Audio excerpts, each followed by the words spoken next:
Salam əziz izləyicilərim. Bu günləri sizə çox sadə amma inanılmaz dadlı bir salat resepti paylaşıram. İlk olaraq badımcanları soyub doğrayırıq. Acılığı çıxması üçün duzlu suda biraz saxlayırıq.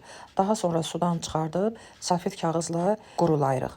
Az yağda hər iki üzünü qızardıb qoyuruq kənara, biraz soyusun. Bu arada toyuğun sinə hissəsini və kökü ayrıca qaynadırıq. Sonra xiyar, rəngli bibərlər, sarımsaq, qoz və göyü doğrayırıq. Qaynanmış toyuğu isə əlimizlə didirik və doğradığımız tərəvəzlərin üzərinə əlavə eləyirik. Üzərinə duz səpib yaxşıca qarışdırırıq. Sonda mayonez əlavə edib yenidən qarışdırırıq və salatımız hazırdır. Budur nəticə. Əziz izləyicilər, çox dadlı və bol vitaminli salatdır. Resepti videonun alt bölümündə yazacağım. Siz oradan istifadə edərsiniz. Videomu bəyəndinizsə like etməyi, kanalıma abunə olmağı, dəstək olmağı və fikirlərinizi şərh bölməsində yazmağı unutmayın. Allaha əmanət olun.